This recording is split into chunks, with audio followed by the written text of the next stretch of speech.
Heart on Ice, a hockey romance by Nora Ambrose. Narrated by Nora Ambrose.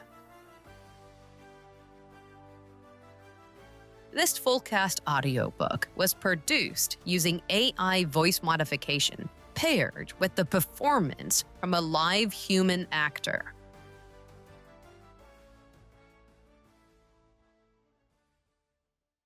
Chapter 4. Collision Course. The moment Stacy stepped off the plane, a flood of exhilaration and promise swept over her, as though she'd walked into the heart of a grand celebration rather than an airport. Colorful banners of every nation fluttered like pennants in a medieval pageant, and countless voices speaking a symphony of languages enveloped Team USA in a warm, electric embrace. It felt as though the entire world had gathered to welcome them, each banner and cheering fan a reminder that they stood on the cusp of a dream. She clutched her duffel bag a little tighter, recalling all the nights she'd spent picturing this moment, yet none of her midnight imaginings compared to the reality surrounding her now. Stay together, ladies. Coach Geller's firm call sliced through the hum of the crowd, a steady anchor in the midst of chaos. Media ahead. Sure enough, a cluster of reporters and cameras waited near the exit. Stacy squared her shoulders, remembering her media training. As team captain, she knew they'd zero in on her first. "There's your adoring public," Rachel muttered as she brushed past, her tone dripping with sarcasm. "Try not to let it go to your head." Before Stacy could respond, a reporter thrust a microphone toward her face. Stacey Carter, how does Team USA feel about facing Canada again after the devastating loss 4 years ago?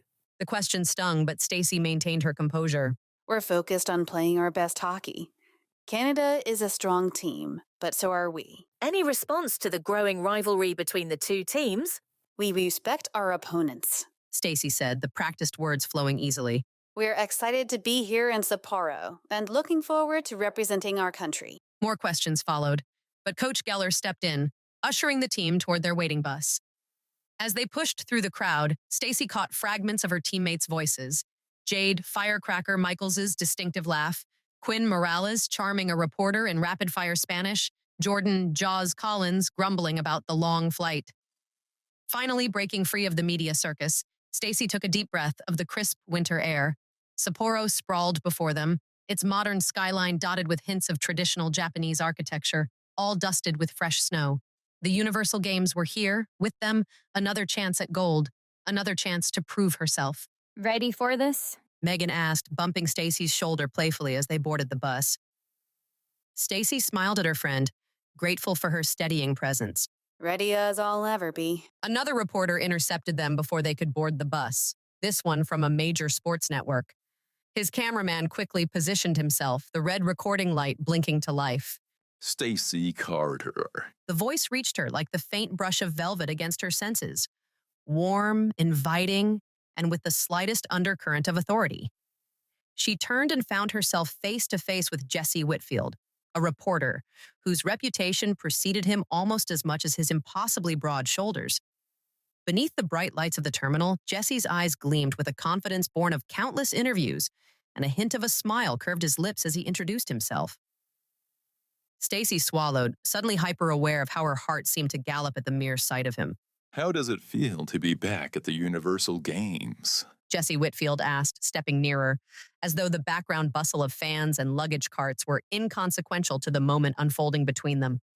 Stacy collected herself, calling on every ounce of composure. It's a true honor, she replied, her practiced tone slightly betraying the flutter in her chest. We've worked for years to reach this stage, and being here is a dream come true. Jesse's gaze flickered over her, equal parts curiosity and admiration. Despite her exhaustion from the long flight, Stacy couldn't help feeling a small thrill that had nothing to do with hockey and everything to do with the magnetic reporter standing before her. Jesse flipped the microphone back to himself so fast he nearly clocked himself in his perfectly square jaw. There's been much discussion about Team Canada's strong lineup this year, especially with the strong strategic defense plays assistant coach of Canada Owen Hartley is known for. How does this affect your team's preparation? Stacy kept her expression neutral. Every team here is competitive. That's what makes the Universal Games special.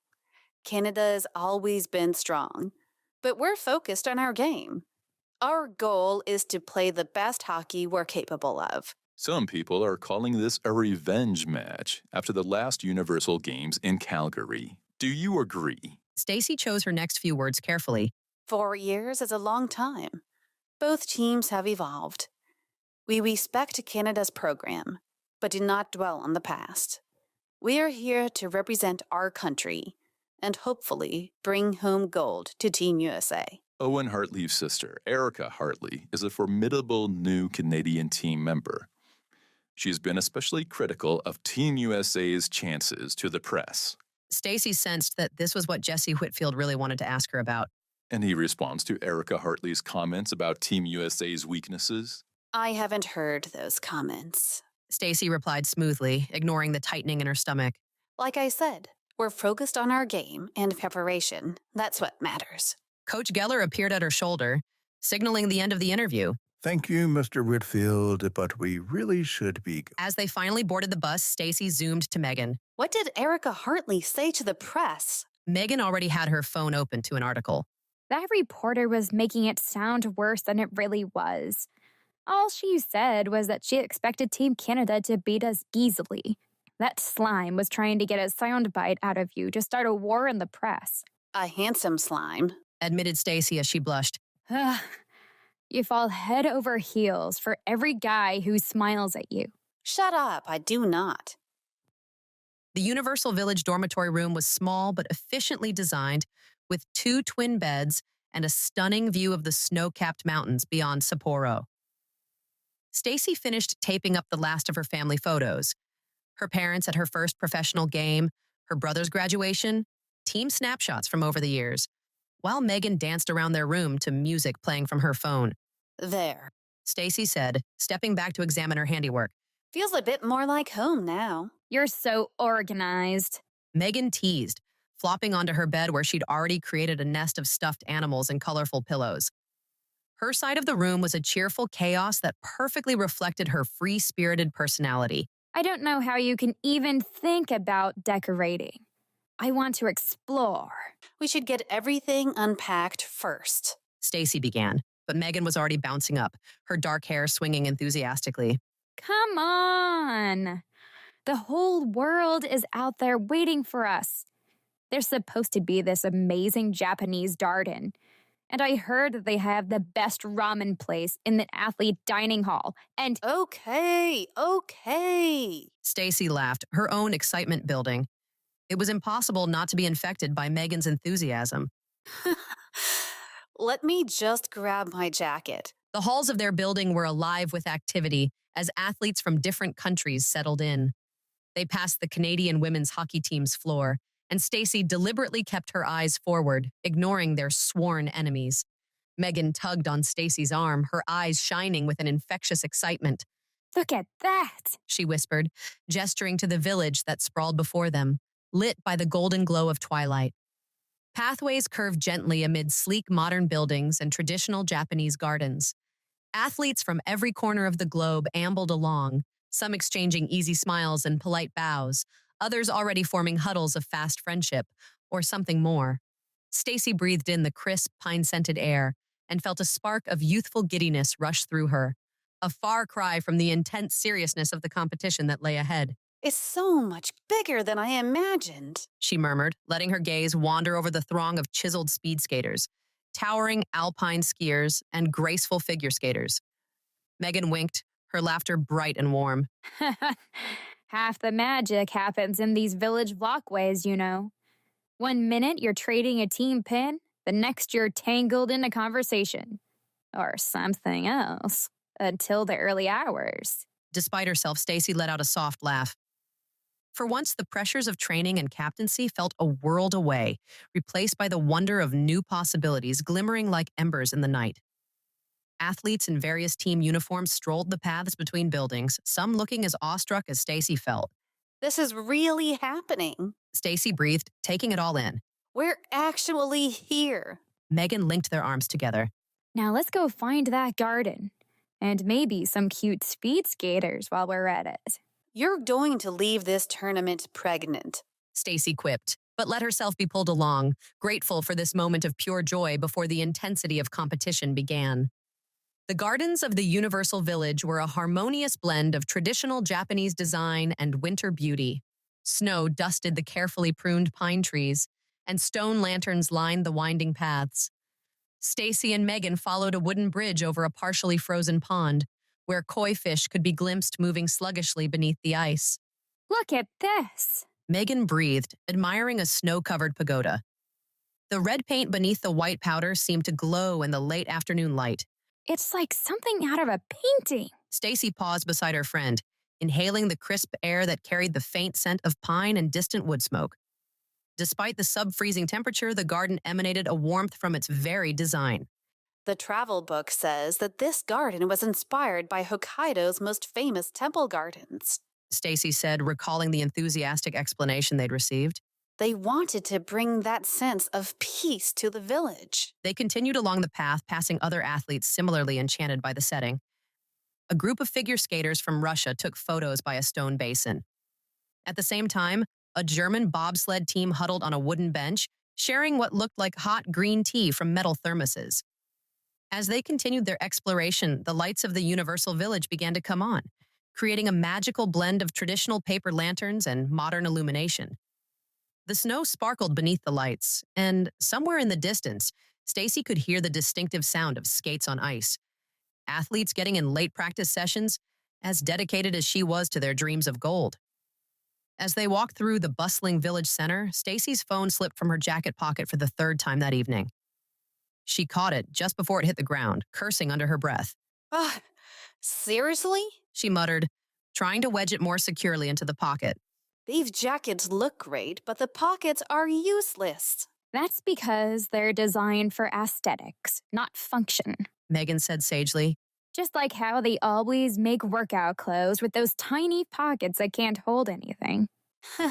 You sound like Ember when you talk like that. Stacy laughed, referring to their analytical teammate.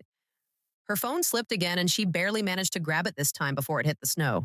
Okay, this is getting ridiculous. Here, I've got room in my bag. Megan offered, but Stacy shook her head. No, it's fine.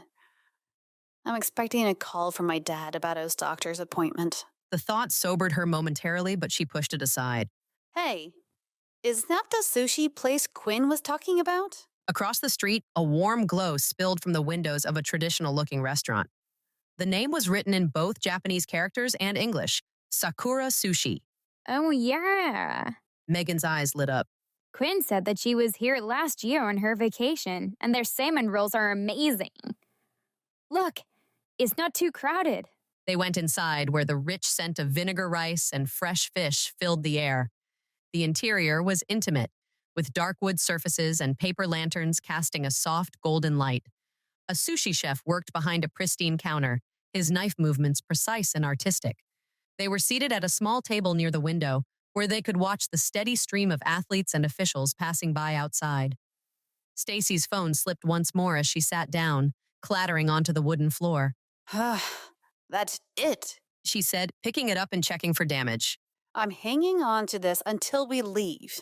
Their server brought them hot tea, and they ordered a selection of rolls and nigiri. As they waited for their food, Stacy found herself relaxing in the peaceful atmosphere of the restaurant. The gentle murmur of conversations in various languages mixed with traditional Japanese music playing softly in the background lulled her to comfort.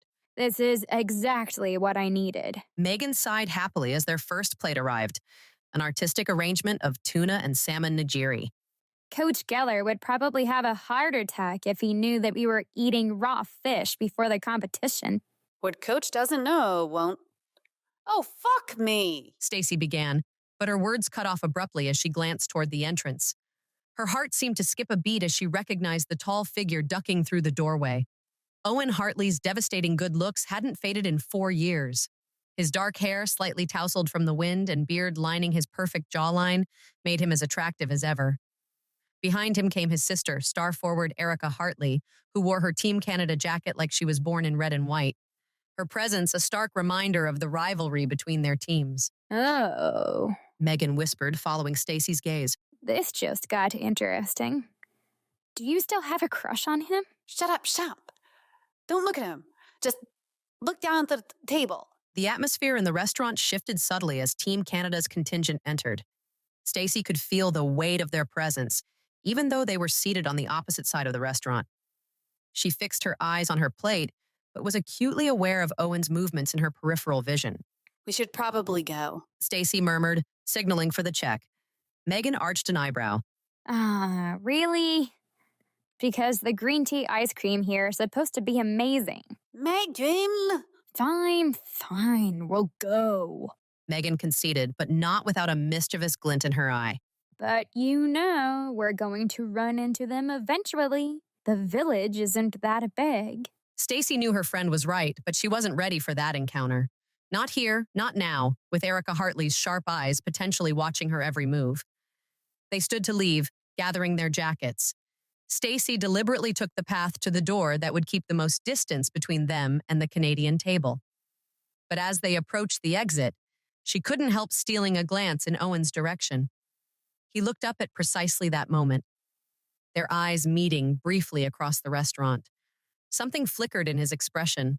Surprise, perhaps? Or something more. The corner of his mouth lifted slightly, almost like the beginning of a smile. Stacy quickly looked away, her heart racing. She hurried toward the door, Megan close behind. They hurried away from the restaurant, snow crunching under their boots. Stacy could feel the heat in her cheeks that had nothing to do with the temperature and everything to do with those few seconds of eye contact with Owen Hartley. The Universal Village lights twinkled around them as they returned to their dormitory. Stacy couldn't help feeling unusually light, almost as if the weight she usually had to carry was gone. Then it hit her. Oh, crap. Back in their dormitory room, Stacy emptied her jacket pockets onto her bed. A knot forming in her stomach as she confirmed what she already knew. Her phone was missing. Come on.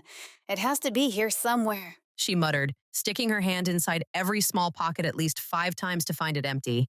I just had it at the restaurant. Dad's supposed to call about the result of his appointment.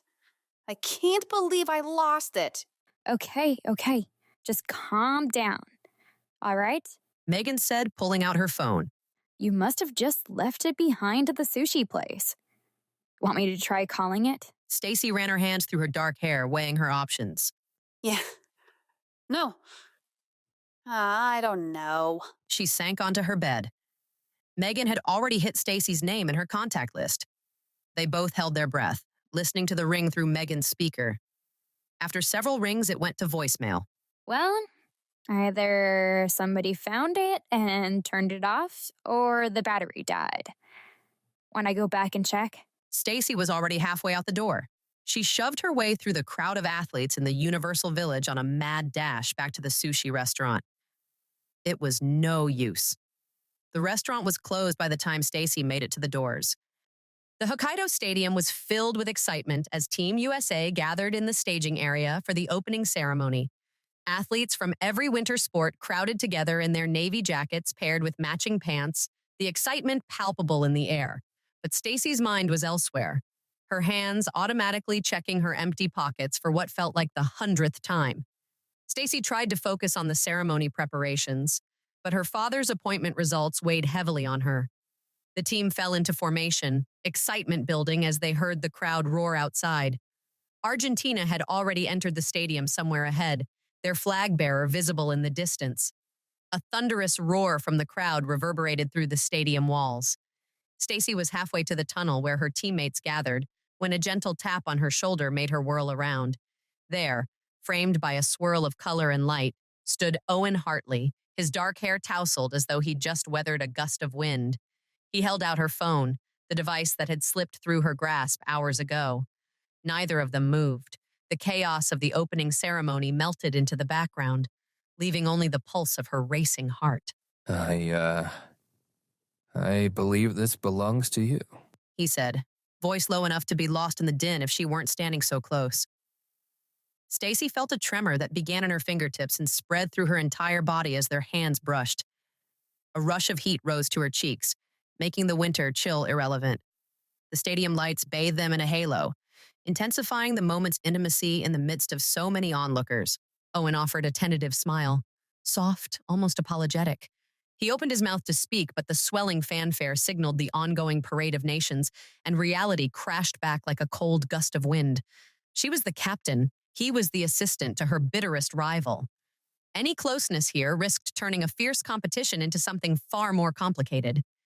They stood there momentarily looking at each other, while the ceremony chaos swirled around them.